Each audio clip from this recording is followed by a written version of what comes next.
시청자 여러분 안녕하십니까. 출발 마케돈 예민수입니다. 어느덧 6월의 셋째 주간을 맞습니다. 이번 주는 무엇보다도 미국의 FOMC가 가장 중요한 이벤트가 되겠죠. 금리 이번 낮추기는 않겠습니다만 이후에 금리 인하에 대한 기대감들이 높아지면서 시장도 제법 올라왔는데요.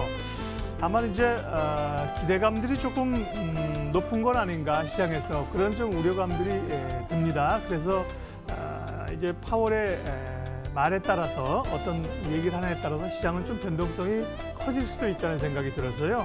그런 생각도 좀 조심하게 해가면서 가는 게 좋을 것 같습니다. 미국 증시는 전반적으로 좀 혼조해서 막판에 좀 밀렸죠. 다우나 S&P는 약보합이었는데요. 나스닥이 0.5% 밀렸습니다. 반도체주에 대한 부담감 이런 것들로 인해서 기술주들, 반도체주가 하락했는데요. 국내 IT주에도 조금 부담스러운 소식입니다. 이번 한 주 또 뭘 보면서 시장 대응을 해야 될지, 한 주간의 포석을 어떻게 놓아야 될지 생각해보는 시간, 아침에 생각 정리하시죠. 출발 마케돈 1부 시작하겠습니다.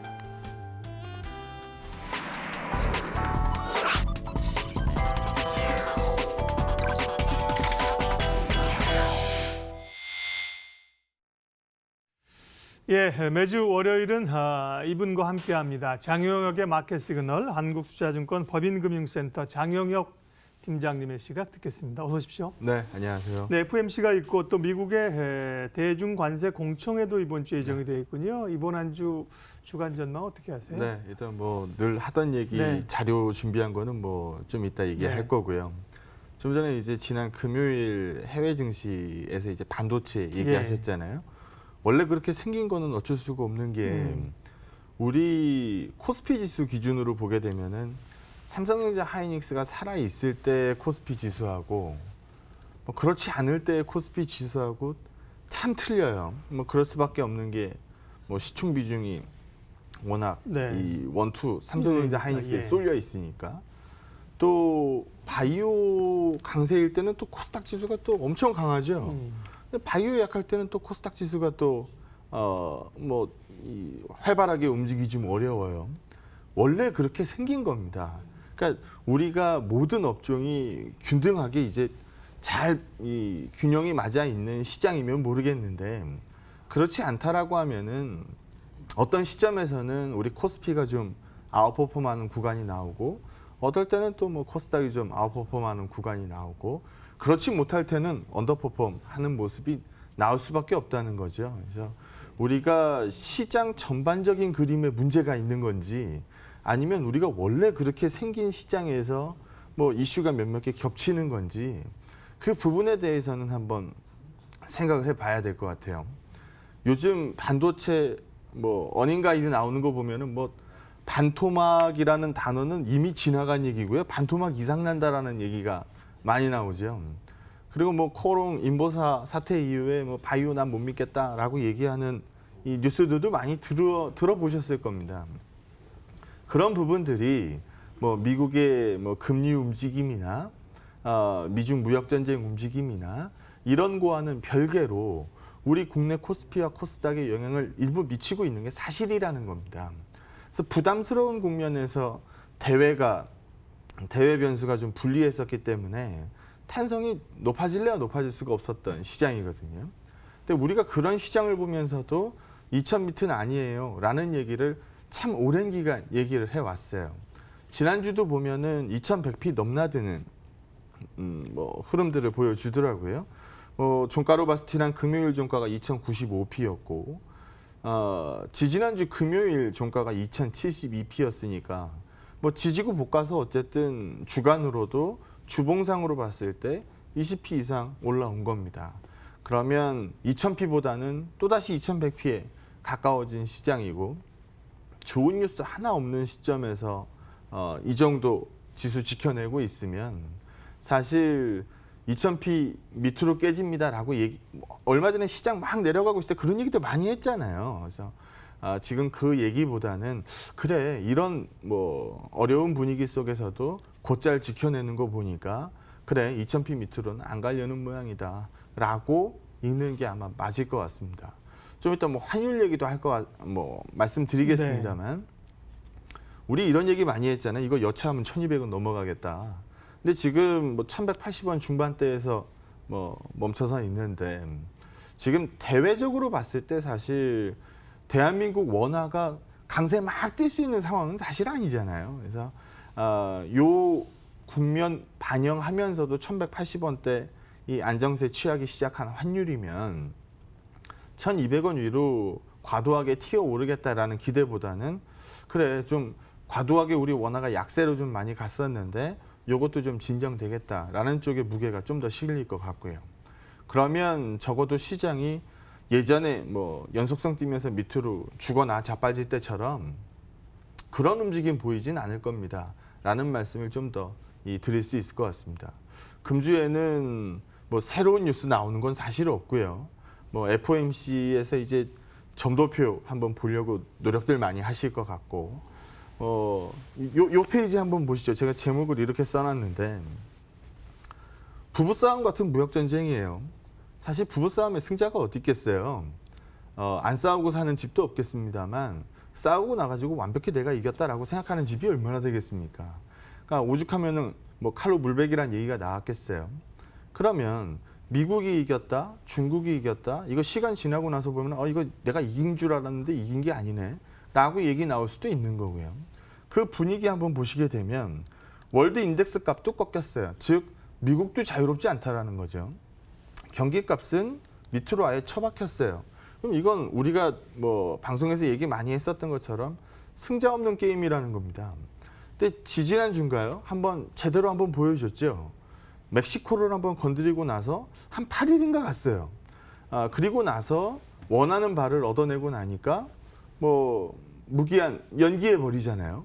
그리고 지난주 후반에 얘기 나왔었던 건데 뭐 모종의 합의가 있었다. 뭐 멕시코 정부하고 미국하고 모종의 합의가 있었다라는 부분이 오픈이 되죠. 그러면 우리가 야 요거 아니겠어라고 어림잡았던 것들이 사실이 발표가 되는 거죠. 그래서 사실 미국이 지금 중국한테 뭐 바라고 있겠습니까? 뭐 바라고 있겠어요? 니네 우리한테 흑자 너무 많다는 거거든요.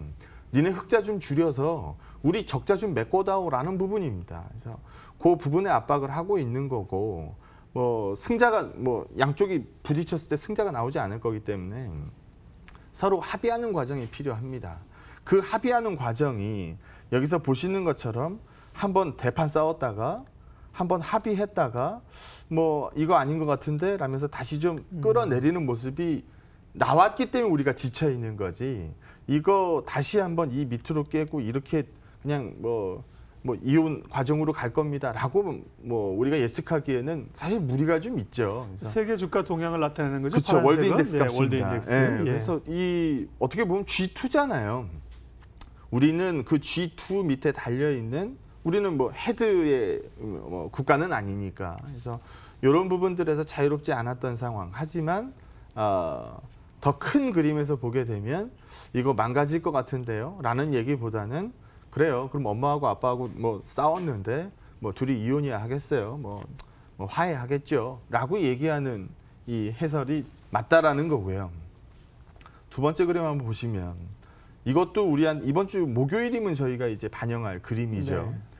당장 이번 6월 FOMC에서 금리를 내린다 안 내린다가 중요한 게 아닙니다. 사실 이번에 금리를 내리기에는 사실 파월 발언이 나온 다음에 사실 얼마 안 됐어요. 그래서 이게 연준 내에서 얼마나 이 제대로 된 컨센으로 자리 잡았는지 사실 잘 모르겠습니다. 그래서 이번에 금리를 내린다라는 기대는 좀 과하다라고 표현할 수 있고요. 중요한 건 이거죠. 인상까지는 어려울 것 같고요. 올해 금리가 동결될 것 같아요. 라고 보는 시각이 확 줄었다라는 점입니다. 적어도 한 번 정도는 내릴 것 같아요. 라고 보는 시각이 유지되고 있는 거고, 두 번 내릴지도 몰라요. 라는 기대가 올라오기 시작했다라는 점입니다. 그러면 적어도 금리가 오를 가능성은 아예 없었고 동결될 가능성이 아예 빠졌기 때문에 이번 점도표에서 뭔가 변화가 나올 거라는 거죠. 그렇게 되면 올해 말 금리를 낮춰서 찍었을 거고, 올해 말 금리를 낮춰 찍으면 내년 금리는 당연히 손대야 되는 거고요. 그래서 이걸 쳐다보는 게 이번 FOMC입니다. 그래서 이번 6월 FOMC에서 금리 안 내렸네. 그럼 악재네요. 이게 아니고 이번에 내리기에는 시간이 좀 부족했으니 점도표 변화를 한번 체크해 봅시다 라고 해석할 수 있다는 거죠. 그래서 아마 제가 다음 주 방송에서는 점도표 가지고 이제 얘기를 하고 있겠죠. 그래서 얼마나 낮아졌는지, 연준의 금리 가이드가 얼마나 후퇴했는지 그 부분을 체크하는 한 주로 쓰시면 될 것 같고요. 그러면 이제 뭐 아리아나 그란데의 뭐 땡큐 넥스트처럼 그럼 다음에 뭐가 나올 거냐라는 부분이 뭐 시장에 관심이 좀 모아질 수도 있겠죠. 적어도 금리가 후퇴했고 미중은 늘 그나물의 그 밥 같지만 최악으로 치닫지는 않을 것 같고 그럼 뭔가 모멘텀이 필요하잖아요. 그 부분을 한번 보게 되면 뭐 요 색깔만 한번 보면 될 것 같아요. 민주당도 그렇고요. 공화당도 그렇고요. 적어도 이만큼은 인프라 투자에 대해서 오케이 사인을 내고 있는 겁니다. 그럼 적어도 이 부분에서만큼은 이견이 없다라는 거죠. 그래서 일단 바깥으로 워낙 어지러웠기 때문에 또 내부적으로도 사실 미국이 뭐 조용하진 않았잖아요. 우리도 마찬가지지만. 그래서 좀 봉합되고 나면 다음 얘기 나올 부분도 인프라 관련돼서 추가적인 기대를 얘기할 수 있을 것 같습니다. 그럼 이 분위기 나왔을 때 중국은 또 가만히 있을 거냐? 중국 요즘 돈 풀잖아요. 돈 풀어서 결국 뭐 할까요? 결국은 또 투자거든요. 그래서 이런 부분들이 큰 시장에서 우리가 시장을 보는 줄기로 해석을 하면 될 것 같고요.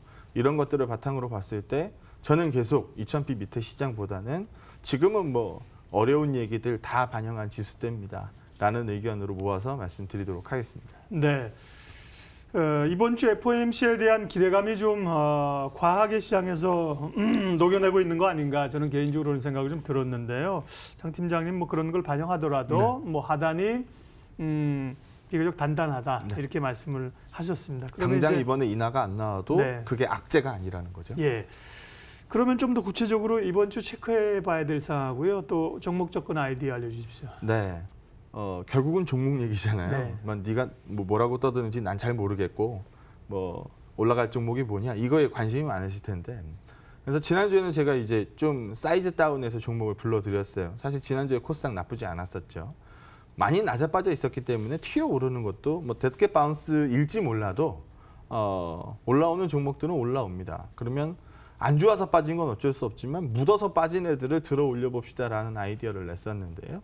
금주에도 그 컨셉으로 한번 골라봤습니다. 요거 한번 보시죠. 여기서 보시는 것처럼 결국 누가 지금 어려운 거예요? 누가 어려워요? 우리 대한민국하고 중국이 어려워요. 네. 그러면 상대적으로 덜 어려운 건 어디예요? 미국이 상대적으로 덜 어려워요. 3개국의 지수 흐름이군요. 네. 그러면 시장에서 뭐라고 해석하는 거예요? 지금 이 무역 전쟁 단기적으로 누가 유리하다는 겁니까? 미국이 유리하다는 거예요. 왜냐? 결과적으로 뺏을 게 많은 게 미국이니까. 뺏을 게 상대적으로 덜한 중국이 단기적인 싸움에서는 불리하겠지라고 보는 겁니다. 그럼 이 분위기가 나왔을 때 그러면은 우리가 자유롭지 못했던 그림들이 반도체 뭐 교역량 떨어지고 나고 경기값 떨어지고 나면 반도체 데이터 안 좋아지는데 그럼 원래 우린 그렇게 생겼잖아요. 반도체의 의존도 높게 원래 그렇게 생겼잖아요. 그 그림에서 자유롭지 못했겠죠. 그래서 여기 보시는 것처럼 매도가 한번 이 외국인들 수급이 매도가 찍혔을 때는 여기서 보시는 것처럼 뭐 여지 없어요. 그래서 시장은 늘상 빠지더라는 겁니다. 우리가 상관계수를 읽을 때 상관계수 플러스 1에서 제로까지밖에 없죠. 마이너스까지도 있죠. 네. 네, 마이너스 1까지 있죠. 그러면 여기 제로, 상관계수 제로면 뭐예요? 랜덤워크죠. A가 오르든 빠지든 B하고는 아무런 상관이 없다. 그럼 플러스 1이면 A가 오르면 B가 무조건 오른다. 그럼 외국인 수급과의 상관계수를 봤더니 지금 거의 뭐 플러스 1에 근접해 있는 상황인데 외국인이 사면 오르고 외국인이 팔면 빠진다. 결국 이 얘기 아닙니까? 그럼 외국인 수급이 우리 그 환율 분위기에 이 어지러운 반도체 분위기에 뭐 사실 사기는 좀 어려웠을 거라는 겁니다. 그걸 반영해서 2100P라는 거죠. 그래서 이 정도 반영했으면 이 정도 어려운 뉴스들 많았는데 2100에서 놀고 있는 지수값이면 2000 밑으로 읽기에는 다소 좀 무리가 있어요. 대신 여기서 보시는 것처럼 월드값 대비해서 대한민국의 PER, 이머징값 대비해서 대한민국의 PER. 지금 여기서 보시는 것처럼 저평가 매력은 크게 높아진 상태입니다. 전제 조건이 하나 필요하죠. 더 나빠지지 않는다라는 전제가 필요합니다. 삼성전자 가이던스 우리가 크게 낮췄는데요. 하이닉스도 마찬가지고 여기서 더 하향 값이 나온다. 그럼 사실 지수가 자유롭긴 좀 어렵죠. 하지만 그렇지 않고 조정할 만큼 조정했다라고 한다면 지금 시장 전체적인 밸류에이션 상대 매력으로 봤을 때는 많이 높아졌으니까 밑보다는 위를 보는 시각들이 많아질 겁니다. 결국 무역 전쟁하고 반도체 스토리에서 우리가 유리하지 못했다라는 거거든요. 그러면은 그 과정에서 종목을 하나 꼽아보죠. 일단 지난주에는 제가 제이컨텐트리하고 파라다이스를 말씀을 드렸는데 두 종목 다 제가 참 좋아하는 종목입니다. 묻어서 대표적으로 빠진 종목이라고 보고 있는 거죠. 그중에 하나 좀 업데이트를 해드리면 예. 제이컨텐트리가 내일입니다. 18일 날 주총이 열려요. 내일 거래소로 임시 주총이겠죠. 네, 거래소로 간단하고 표결을 합니다. 그리고 액면가도 500원에서 5,000원으로 변경하는 내용을 예. 추진을 합니다. 아마 이거 별 이변이 없는 한 통과되겠죠. 아마 이 뉴스 다음에는 메가박스 상장 얘기가 아마 나오게 될 거고요. 그렇게 되면 또 하나의 모멘텀이 좀 될 것 같습니다. 요거는 지난주에 뭐 말씀드렸던 종목의 업데이트고요. 앞에서 봤었던 것처럼 우리가 이렇게 상대적으로 저평가됐었던 거 무역 전쟁하고 반도체에서 자유롭지 못했어요라는 얘기를 했으니까 그럼 그 두 가지 아이디어에서 종목을 뽑아보죠. 무역 전쟁과 반도체. 그러면 결과적으로 삼성전자 하이닉스도 물론 포함이 되겠습니다만 이 종목 뭐 대표적으로 타격을 입을 수밖에 없었을 거예요. 서플러스 글로벌입니다. 그럼 여기 보시게 되면 서플러스는 중국의 매출 비중이 23%입니다. 그리고 여기서 보시는 것처럼 중국 수출 비중 뭐 이렇게 들쑥날쑥거리면서 올라오고 있습니다만 중국 수출액 과거 레벨단으로 보게 되면 작은 레벨단이 아니라는 거죠. 그러면 결국 앞에서 우리 얘기했었던 것처럼 미국이 힘들어요, 중국이 힘들어요 지금? 중국이 힘들어요. 그럼 중국에다가 그것도 반도체 장비를 갖다 파는 애들이 얼마나 힘들었겠어요? 당연히 뭐 안 좋았겠죠. 그래서 1분기 실적을 뽑았어요. 1분기 실적을 뽑았더니 이게 YOY 값으로 영업이익이 85% 감소했고 순이익 값으로 작년 대비해서 90% 감소한 실적이 나오더라는 겁니다. 순이익 단으로 보니까 뭐 5.7억밖에 안 나왔어요. 겨우 뭐 이 적자를 면하는 수준이 나왔는데 그러면서 이제 3,000원 중반대에 놀던 주가가 3,000원으로 이제 한번 훅 빠져버린 거죠. 뭐 실적이 안 나온 거는 당연히 주가 하향 요인이니까요. 그 3,000원에 딱 머물고 있던 상황에서 미중 무역 전쟁이 다시 한번 또 점화되면서 2,000원 중반까지 빠졌어요. 그리고 나서 반도체도 더 나빠지지 않고 무역 전쟁도 더 벗어나지 않으면 적어도 반등이라는 걸 할 거 아닙니까? 그래서 지난주 금요일 날 첫 반등이 나왔고 지금 2,700원 중반 정도 하고 있는 상황입니다. 그러면 여기서 하나만 캐치를 하면 되죠. 그러면 네 장용혁이가 말하는 게 아니고 기관이나 외국인들의 수급을 한번 쳐다보자. 그러면 기관들이 실제로 털었냐 안 털었냐. 이거 일별 수급 뭐 저희 방송 끝나고 한번 열어보시면 아실 텐데 기관들 수급은 변하지 않고 그대로 있습니다. 오히려 요즘 좀 더 매수를 하고 있는 상황이고요. 그러면 안 좋아서 빠진 거 말고 묻어서 빠진 애들 건져냅시다라는 컨셉으로 말씀드리고 있으면 무역전쟁과 반도체로 안 좋았어요. 거기에 대표적으로 묻어 빠진 게 서플러스 글로벌이에요. 라고 읽을 수 있다는 거죠. 그래서 시장 분위기 오늘서부터 뭐 당장 확 좋아지지는 않겠습니다만 그런 시장까지는 아니더라도 너무나 과도하게 묻어 빠진 종목들한테는 기회가 되는 시장이니까 그 컨셉으로 이번 주 시장도 읽어내시기 바랍니다. 네. 시장 흐름하고요. 그리고 관심 종목까지 좀 찝어주셨습니다. 전략 마무리할게요. 예. 지난주 외국인 선물 수급을 일별로 한번 보시면 네. 다 매수가 들어왔어요. 지지난주까지는 하루에 뭐 3천억, 4천억 매일같이 팔아내던 외국인 선물 수급이었는데 지난주는 장중에는 매도였다가 끝날 때는 매수로 잡혀요. 그럼 적어도 이 얘기는 장중에 흔들리기는 하지만 적어도 그 밑으로 보는 시장은 아닙니다라는 부분을 외국인 선물이 얘기해 주고 있다라는 거거든요. 지난주 외국인 현물 수급은 매도를 찍었습니다. 그게 조합돼서 2100p. 그러면 외국인 선물 수급은 먼저 돌기 시작했고 현물 수급까지 돌아서기 시작하면 2100P도 밑으로 깔 수 있는 시점이 올 거라는 거죠. 저희 방송에서 몇 번 소개했었던 내용인데 가속을 붙이고 가다가 유턴을 돌려야 됩니다. 그럼 제일 처음에 하는 행동은 뭐예요? 브레이크를 밟는다. 브레이크서부터 네. 박는 거죠. 그래서 우리가 보던 그 하락 탄성이 이미 멈춰선 상황이고요. 핸들을 꺾는 행동은 현물보다는 선물에서 먼저 나오니까 선물 쪽에서 이미 이 핸들을 꺾어냈고 다시 가속 페달을 밟는 거 이거는 현물 수급이 복귀하는 거니까 그 그림을 이번 주에 한번 기다려 보도록 하겠습니다. 예, 장영혁의 마켓 시그널 한국투자증권 장영혁 팀장님 함께했습니다. 고맙습니다. 네, 고맙습니다.